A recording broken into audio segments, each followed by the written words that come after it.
1972, Camarines Sur. Ito'y kwento ni Juban noong siya ay nasa 19 anyos pa lamang. Sa karanasan nito tungkol sa mga aswang at ang isang punyal na linilok mula sa isang gintong medalyon.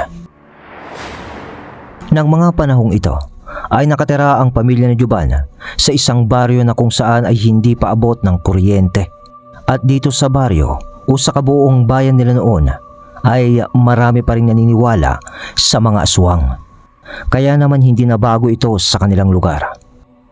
Kaunting pagpapaliwanag lang sa kinalalagyang baryo nila Juban. Bale, malapit ang baryong ito sa kabundukan. Malapit sa paanan. Dahil kung maglalakad ka lang ng 1 kilometro, ay mararating mo na ang paanan ng malawak na kabundukan at kagubatan. Pero bago mo marating iyon, ay madadaanan mo muna ang isang malawak na ilog at kailangan mo iyong tawirin bago mo maabot ang kabundukan. Pero madalang na pumunta ang mga tao doon dahil sa sabi-sabi ng matatanda ay may mga sari-saring nilalang daw doon na nakatira.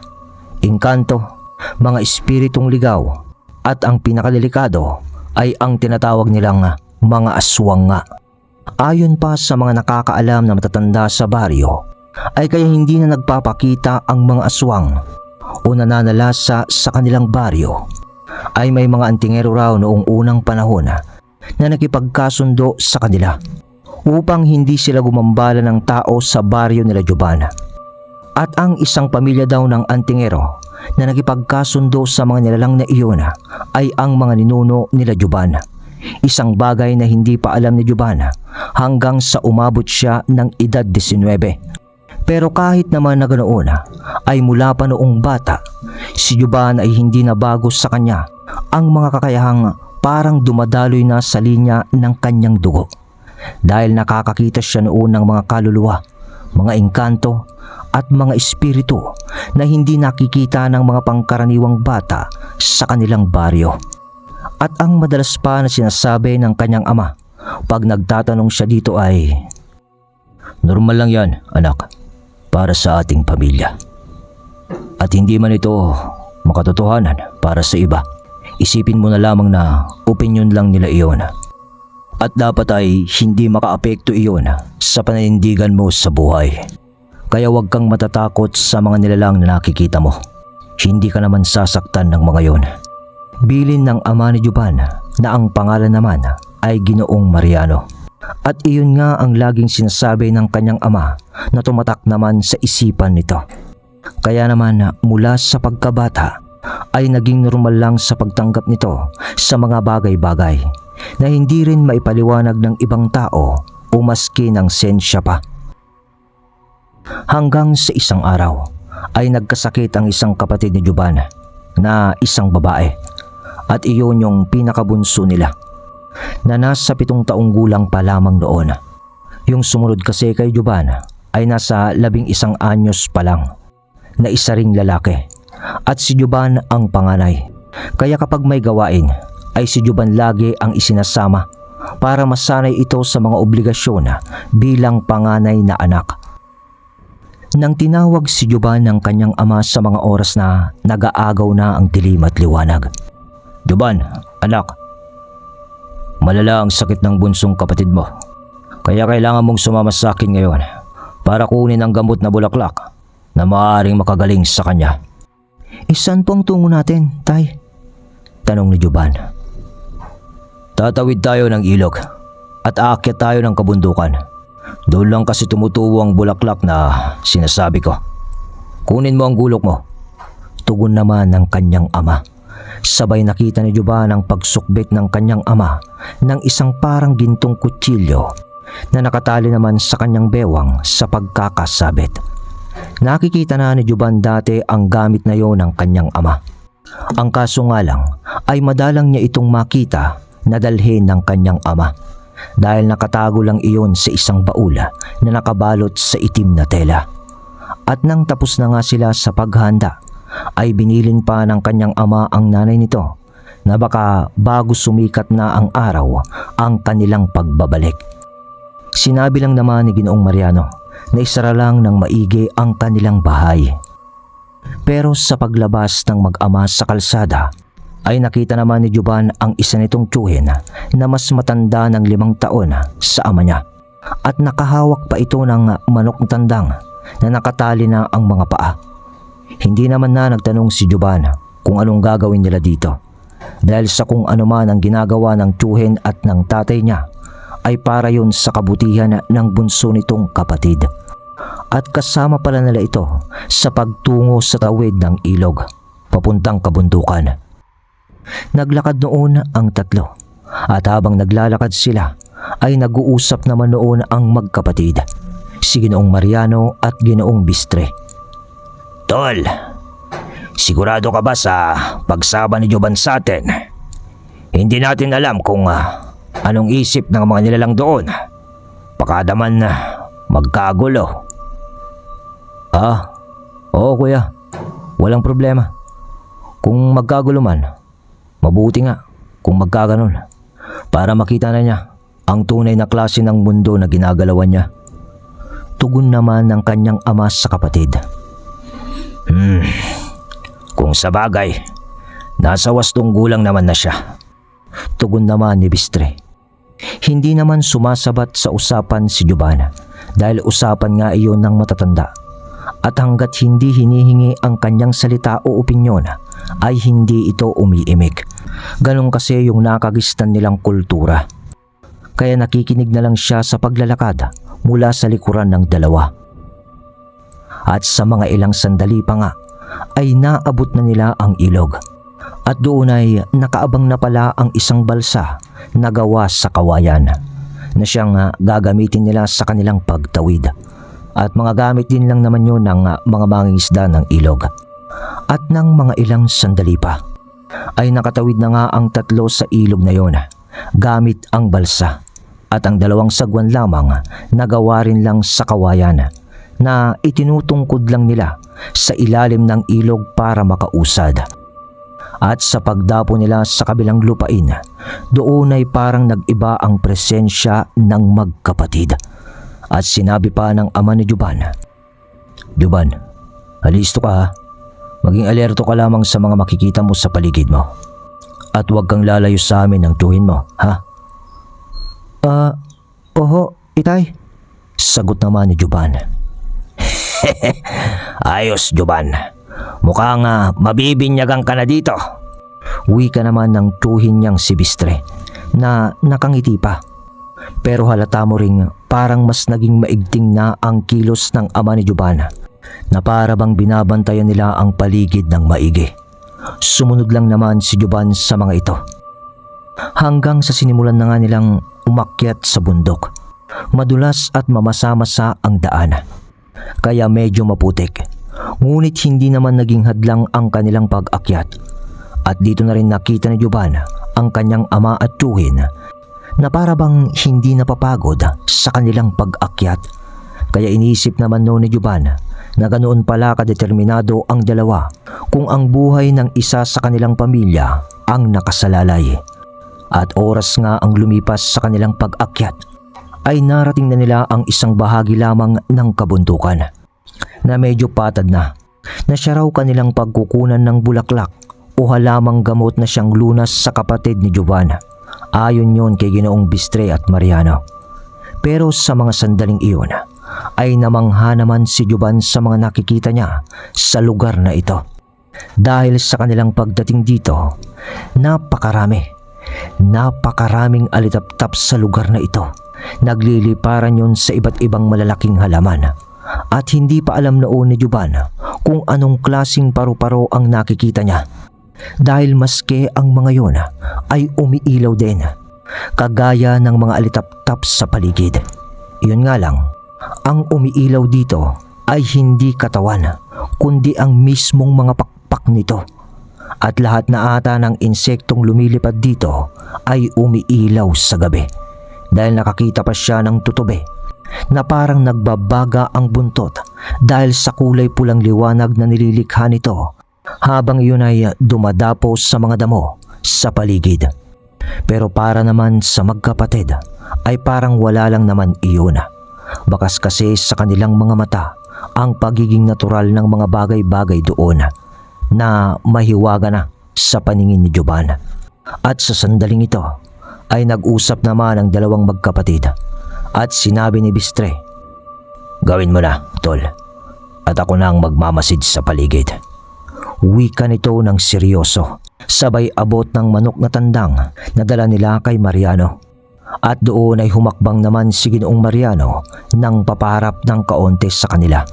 Hawak ang tandang na manok. At sa nakita ni Juban, pinutol ng kanyang ama ang ulo ng manok upang paduguin gamit ang ginintuang kutsilyo. Sabay nag-usal ito ng mga ilang salita. At sa pagpatak ng dugo ng manok sa lupa, sabay hagis ni Mariano sa harapan ang manok na nangingisay pa. At doon ay bigla na lang lumitaw ang isang liwanag sa maluwang na parte ng patad na lupa. At nang makita ito ni Juban, ay isa iyong babae.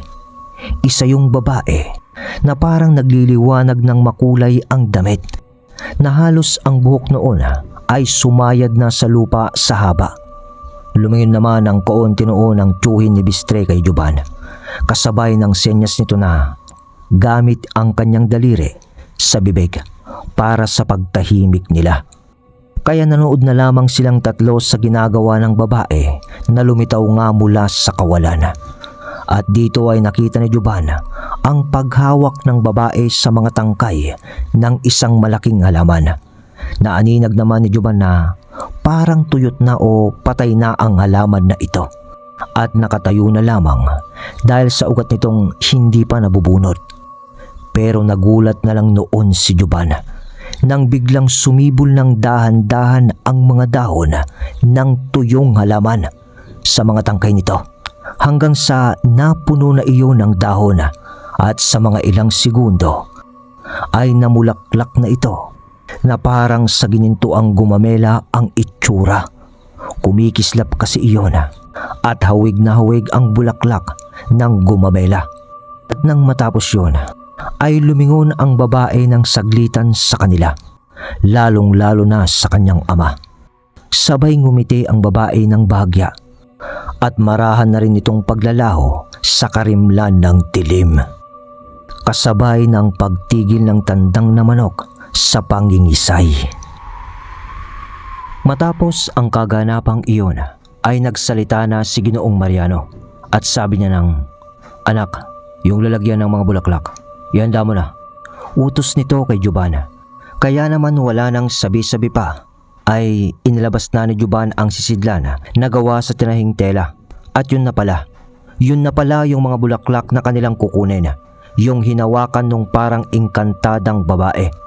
Mabilis na namitas ang tatlo ng bulaklak nung halaman at matapos nila yung gawin ay matiwasay naman silang bumaba ng bundok na para bang nag-aapura na ang dalawang magkapatid, si Bistre at Mariano.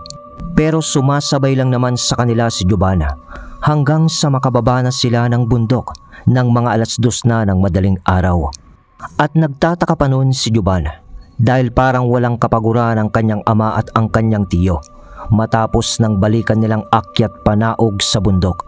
Pero di naman niya napapansin na maski siya ay parang hindi rin masyadong napapagod. Kaya't pagkababa nila sa bundok ay kumilos na rin lang sila agad para umuwi na. Buti na lang. Parang tahimik ngayon ang lugar na ito. Wika pa ni Bistre habang naglalakad na nga sila upang makarating ng ilog. Pero sa mga ilang minuto ay biglang napatigil ang magkapatid sa kanilang paglalakad. Kaya't napatigil din si Juban na nasa kanilang likuran na hawak no ng supot na gawa sa tela na pinaglalagyan ng bulaklak na kinuha nila. Hanggang sa ilang minuto ng kanilang pagtigil ay bigla na lang lumabas mula sa madawag na talahiban ang 4 na lalaki na walang pang itaas na damit. Nakita yun ni Juban at ramdam niya noon ang pag-iiba ng presensya ng kanyang ama at tiyo Bistre. Yun bang parang may tensyon na agad sa paglabas ng mga nilalang sa kanilang harapan. Sa segundong iyon ay biglang nangitim ang balat ng 4 na nilalang na nasa kanilang harapan. at umumbok ng bahagya ang kanilang bibig dahil sa pag-usli ng kanilang mga pangil. At humaba pa ang kamay ng mga ito na halos lagpas na sa kanilang tuhod. Humaba rin ang mga kuko ng mga yun na parang sa pangil na ng mabangis na hayop. At medyo naging payuko na ang tindig ng apat na nilalang dahil sa naging parang malakambing na ang kanilang mga paa na nakaakma sa kanilang laki. Nagbubutil-butil na noon ang pawis ni Juban dahil sa mga nakikita niya ng mga sandaling iyon. Ngunit ang tiyo at ang ama niya ay kalmado pa rin na para bang hindi naman natitinag o natatakot sa mga nakikita nila. Sabay nagsalita ang isa sa mga nilalang. Tignan mo nga naman, pagkatapos ng mahabang panahon, ay biglang magpapakita na lamang ang mga bagalupa dito. Ang bagalupa na sinabi ng nilalang mga kabagis ay apelyido nila Juban. Oo, pero napadaan lang kami. Aalis at uuwi na rin lang kami sa oras na ito. Kaya mawalang galang na. Makikiraan lang muna kami. Uwi ka naman ni Ginoong Mariano. At tahimik naman ang kapatid nitong si Bistre na nakatitig ng matikas sa mga yon na nakahawak na sa puluhan ng kanyang itak. Sa tingin mo ba, Mariano Bagalupa, ay ganun lang kasimple iyon? Alam naming may kinuha kayo sa bundok at ang bundok ay teritoryo namin. Kaya ang ibig lang sabihin nun ay binali nyo ang usapan o kasunduan. Kaya hindi namin kayo pwedeng pakawalan dito nang walang kabayaran. Wika ulit ng isa sa apat na nilalang. At sa pagkakataong ito ay ang tiyo Bistre naman niya ang sumagot. Hoy, aswang, wala kang karapatan na humingi ng kabayaran sa amin dahil wala lamang kaming tinatalo na kasama nyo at wala din kaming linalabag o linalapastanganan sa kasunduan dahil hindi naman kami pumunta rito para sakupin ang lugar na ito. Mga antingero, huwag nyo kaming paikutin. Kasali yun sa kasunduan. Ang pagtungtong nyo dito ay paglabag sa kasunduan ng ating mga ninuno. Sagot ng nilalang. Kami ang huwag nyong paikutin dahil dadaan na nga lang kami ay ang dami nyo pang inaaksayang satsat. E ano ba ang gusto nyo? Padadaanan nyo ba kami? O dadaan na lang kami sa bangkay nyo? Salita ni Bistre, kasabay ng bunot nito ng dala niyang gulok na halos sabay din ng bunot ni Mariano ng gintong kutsilyo niya. Napaatras ng bahagya ang mga aswang dahil sa nakita nilang paghahanda ng dalawa ng kanilang mga patalim. Naiintindihan nyo ba ang ginagawa nyo, mga bagalupa? Oo, naiintindihan namin. Pero ang problema ay hindi nyo maintindihan ang pakiusap namin. Tugon naman ni Mariano. Kung ganon, ay wala na kaming magagawa. Bigkas ng aswang kasabay ng pagsugod nito sa dalawang magkapatid. Manood ka, Juban.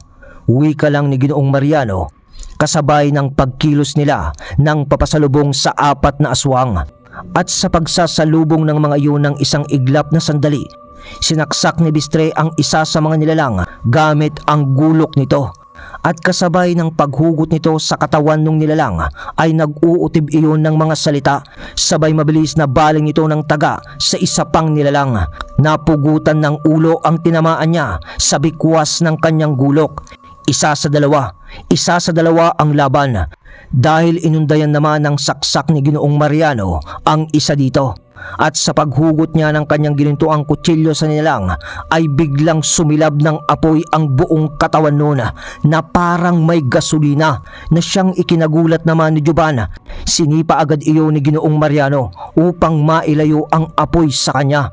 Samantalang ang isa dito, yung madaldal kanina, ay sinamantala na lang ang pagkakataon upang makatakbo at sigaw nito ng, "Magbabayad kayo!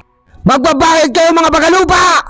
Wika noon sa pagsuot nito sa madilim na talahiban. Ayos ka lang, Tol. Ayos lang, kuya. Sige, silaban mo na ang mga to. Wika pa ni Bistre, kasabay ng saksak ulit ni Mariano sa mga nakahandusay na katawan ng mga aswang. At pagsilab ng kanilang katawan, Dahil sa pagtarak ng punyal ni Ginoong Mariano sa mga apoy na iyon, ay doon na nga nakita ni Juban ang tunay na pagkatao ng kanilang pamilya na hindi pa niya lubos maunawaan noon. Halika na, anak, Juban. At sa bahay na namin ipapaliwanag sa iyo ng tiyo mo kung ano ang mga nangyari dito. Bilisan mo. At inaantay na ng kapatid mo ang gamot niya. Oho, itay. Tugon na lang ni Juban na nauwi na kanganga, na pawis sa mga nasaksihan nitong mga nangyari. At gaya nga ng inaasahan, sa pagtawid ng membro ng pamilya ng kalalakihan ng mga Bagalupa, ay nakauwi na nga sila sa bahay nila Juban bago sumikat ang haring araw. Kinaumagahan ay dinikdik na ng ina ni Juban ang mga bulaklak na nakuha nila sa bundok, at ang katas nun mismo ang dahang-dahang ipinainom sa kanyang bunsong kapatid. At paglipas lang ng 3 araw ay magaling na ito, na siyang ikinatuwa naman ng lubos ni Juban. Pero kahit pa nagtagumpay sina Juban sa kanilang pagkuha sa gamot na panlunas, ay bago pa man gumaling ang kanyang kapatid, gaya nga ng sabi ng kanyang ama, ay ipinaintindi sa kanya ang lahat. At kasama dito ay ang hinaharap nilang kaguluhan o kaguluhan sa kanilang baryo dahil sa nangyaring engkwentro nila sa mga aswang sa kabila ng ilog. Pagkatapos ng gabing iyon, na halos hindi nakatulog na si Juban. Sa mga sumunod na araw ay muling tinawag siya ng kanyang ama, si Ginoong Mariano. Kasama nito si Bistre. Tahimik pero matalas ang paningin. Sa hapag nilang yari sa kahoy, inalapag ni Mariano ang gintong kutsilyo, ang parehong sandata na ginamit niya laban sa mga aswang sa talahiban. At ang liwanag mula sa lampara ay sumasalamin sa talim nito. Nawari ba'y may sariling alab na kumikislap sa dilim. Panahon na. Wika ni Mariano. Kailangan mo nang malaman ang totoo tungkol sa pamilya natin, Juban. Dagdag pa nito. Hindi naman sumabat si Juban. Nakaupo lamang siya na nakatitig sa punyal, na tila ba nananabik at natatakot na hawakan ito. Dito na nagsimulang magsalita si Bistre. Iho, ang dugo ng mga Bagalupa ay hindi ordinaryo. Lahi tayo ng mga antingero, at ang bawat antingero ay may tungkuling iniatang sa kanya. Tungkuling ipagtanggol ang tao laban sa mga nilang na hindi nakikita ng karaniwang mata o mga kampo ng kadiliman na nasa pisikal na anyo gaya ng aswang na nakita mo. Napatango naman si Juban, ngunit nakikinig naman siya ng mabuti. Sa pagkakataong iyon, walang bahid ng pagbibiro o kwento-kwento ang tono ng dalawa. Ito ang unang beses na naramdaman niyang may binubuksang pintuan ng kasaysayan na matagal nang nakatago sa kanya. Itinuloy naman ni Ginoong Mariano ang pagsasalaysay. Tama ang tiyo mo, anak. Isa sa mga ninuno natin, si Silvio Bagalupa, ang unang nakipagkasundo sa mga aswang sa kabila ng ilog. Pero matagal ng panahon iyon. Ang usapan ay hindi sila mananalasa sa ating baryo o sa bayang kinabibilangan ng baryo natin. Kapalit ng pangakong walang sino man sa atin ang tatawid at aapak sa teritoryo nila. Iyon na rin ang dahilan kung bakit sa mahabang panahon na kahit nandyan sila ay hindi tayo ginagambala. Wika niya at singit naman ni Bistre ng, Kaya't sa pag-akyat natin kagabi sa bundok, iho, kahit wala tayong masamang intensyon sa kanila, ay malinaw na ito na paglabag sa kasunduan. Pero anong gagawin natin? Kailangan ng isang pamangkin ko ng tulong at umasa naman kami na papakinggan sana kami ng mga aswang na yon. Pero naging malabo pa sa malabo ang nangyari. Nakita mo naman. Dahil hindi nakikinig sa paliwanag ang mga aswang na yon. Ang nakikita lang nila ay ang kasalanan o mali. At para sa kanila, ang kabayaran ay laging danak ng dugo. Sa mga narinig ni Juban ay bumalik ang alaala ng talahiban, ang maitim na balat ng mga nilalang, ang pangil, at ang paghaba ng kamay ng mga ito. At ang nakakatindig balahibo dito ay yung presensya ng mga ito. Napansin naman ng kanyang ama na tinititigan niya pa rin ang kutsilyo. Kaya sinabihan naman siya ng kanyang ama, Anak, ang punyal na ito. sabay hawak ni Mariano sa gintong sandata, Ay hindi karaniwang kutsilyo. Ito ay pamana mula pa kay Lolo Sebio mo. Gawa ito sa gintong bininyagan sa dugo at orasyon mula sa isang medalyon. At kapag tumarak ito sa katawan ng isang aswang, ay hindi lang laman nito ang sinusunog, kundi pati kaluluwa. Kaya't wala silang kawala dito kapag eto na ang tumamas sa kanila. Dahil sa gabing iyon, Juban, pagpapatuloy ni Bistre. nakita mo na ang katotohanan. Hindi na ito mga kwento-kwento na sinasabi ng matatanda lang. Totoo ang mundo ng mga nilalang na iyon.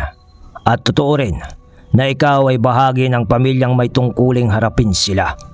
Sa puntong iyon, tumayo naman si Mariano at lumapit kay Juban.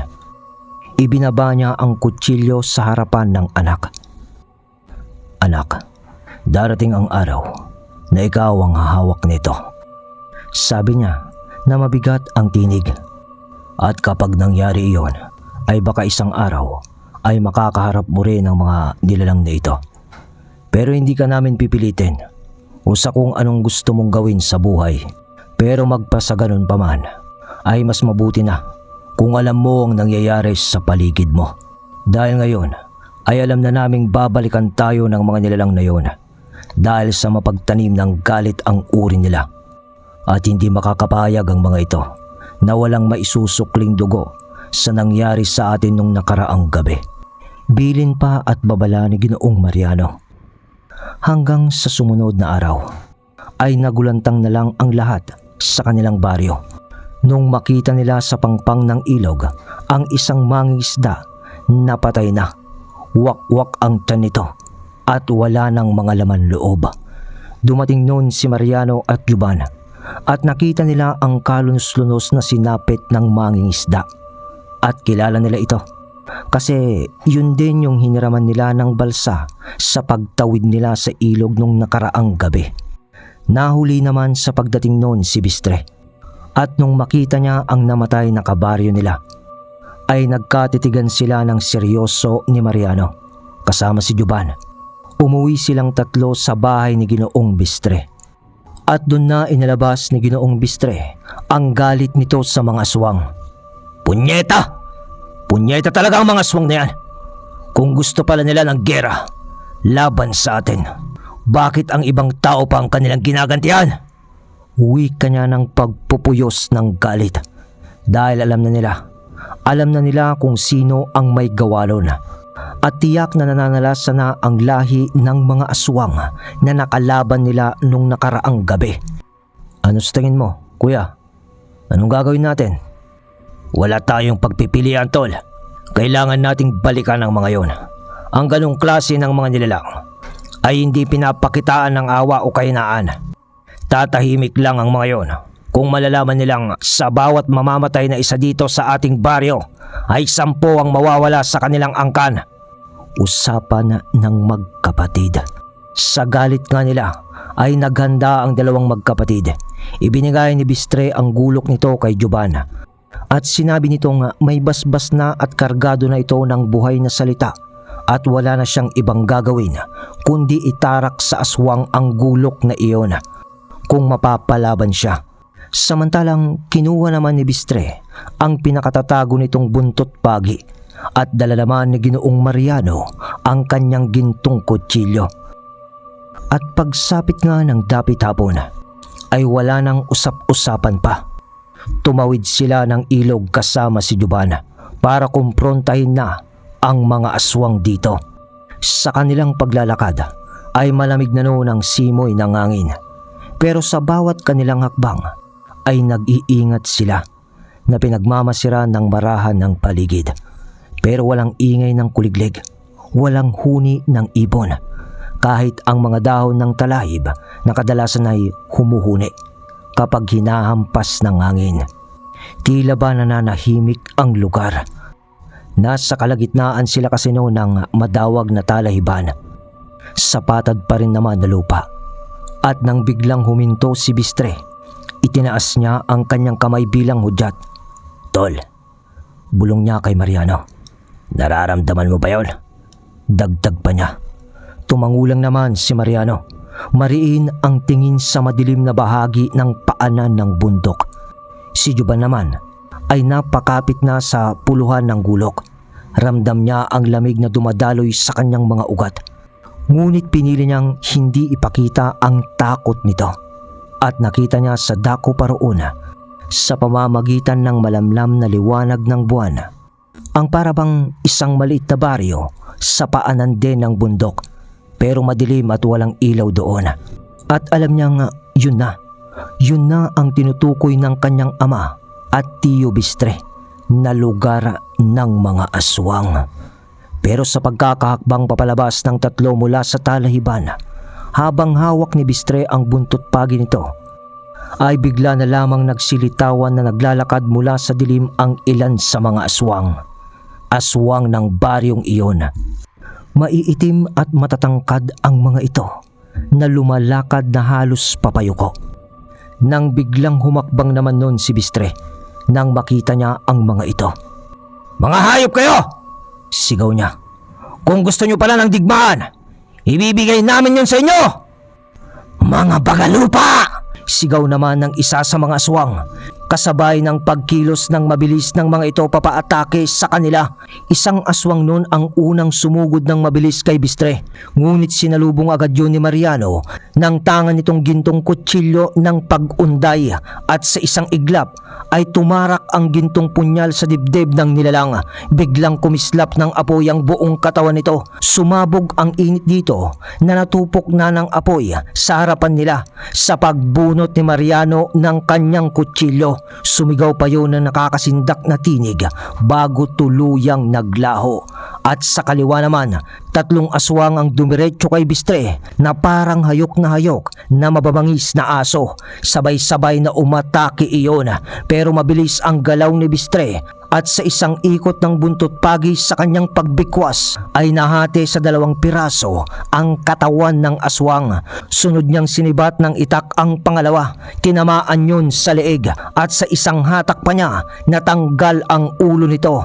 Ang pangatlo naman ay sinunggaban siya mula sa likod, ngunit umikot si Bistre sabay hampas sa leegno ng buntot pagi. Kakaiba ang buntot pagi ni Bistre sapagkat imbis na ito'y nagbibigay sakit sa paghampas niya, ay humihiwa ito ng laman ng aswang na parabang talim. Nakikita iyon ni Juban na halos hindi pa makagalaw noon dahil sa bilis ng mga pangyayari. Lumagpak sa lupa ang katawan ng aswang na tinamaan ni Bistre.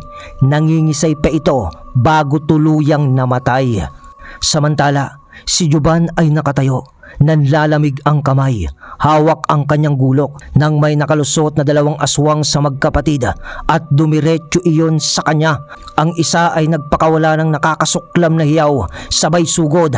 Napaatras naman si Juban na nakahanda ang gulok na bigay sa kanya ng kanyang tiyo, at nung papalapit na ang aswang, kahit na nag-aalangan pa siya sa kanyang gagawin, ay itinaas niya ang gulok at buong lakas na iniunday sa nilalang.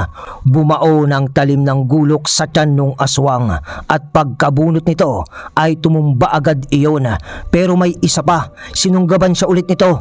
Bumaliktad ang kanyang katawan sa lakas ng atake noon, ngunit sa pagdapo ng kanyang likod sa lupa ay mabilis din na naitarak ang gulok sa dibdib ng aswang na nakapaibabaw sa kanya. At sa pagsirit ng dugo noon ay agad na itinulak ni Juban ito sabay bunot ng gulok at bangon nito. Ayos, Juban! Sigaw pa ni Bistre habang patuloy pa rin na nakikipaglaban. 4 pa ang aswang na sabay-sabay na umatake noon kay Mariano. Para silang mga gutom na hayop na gumagapang sa lupa bago sila sumusugod. Ngunit si Mariano naman ay parang mandirigmang sanay na sa ganitong laban. Isang saksak ng gintong punyal sa unang sumugod. Liyab agad ng apoy sa katawan noon sa pangalawang aswang. Tinaga niya ito sa tiyan, sabay sinipa palayo, at sa pagkakatumba nito ay muli niyang tinusok ng punyal at nagliyab ulit iyon. Yung ikatlo ay muntik na siyang maabot. Ngunit mabilis siyang umikot at sinibat ng kutsilyo ang leeg nito. Nasunog ito na parang may gasolinang papel. At yung pang-apat, bago pa maatake si Mariano, ay tinakbo ito ng mabilis ni Juban. At nang malapitan niya, tinaga niya ito ng buong lakas kasabay ng pagbagsak nito sa lupa. At pagkaraan nga lang ng ilang minuto ng sagupaan, ang paligid ay puno na ng abo at usok na mga nasunog na nilalang. Ang lupa ay basang-basa ng dugo at ang hangin ay mabaho na nakakasulasok. Hingal na noon si Juban. Nanginginig pa ang kamay sa hawak na gulok, ngunit buhay siya. At higit pa doon, nakapatay pa siya ng aswang. Si Mariano at Bistre naman ay pareho pa ring nakatayo ng matatag, ngunit halata ang galit at puot sa kanilang mga mata hanggang sa naghahanda na sila ulit para lumaban. Ibabalik na natin! Ibabalik na natin ang kasunduan! Sumusuko na kami! Sumusuko na kami! Mga bagalupa! Sigaw ng isang aswang. Dahil sumuko na nga rin ang mga ito. At doon ay nagkatinginan nga ang dalawang magkapatid. Sabay tingin din kay Juban. At muli, sa gabing iyon, ay bumuo nga ng bagong kasunduhan ang mga bagalupa at ang mga aswang sa kabila ng ilog. At matapos yun, umuwing may mga bahid ng dugo ang tatlo nun sa kanilang mga damit at katawan. Pero nagawa naman nilang muling patahimikin ang mga nilalang sa paggawa ng kasunduan. Isang bagay na nais lang naman nilang makamtan sa kanilang pagpunta roon. At mula nga noon, ayon kay Juban, ay hindi na nga muling gumambala pa ang mga nilalang o mga aswang sa tawid ng ilog.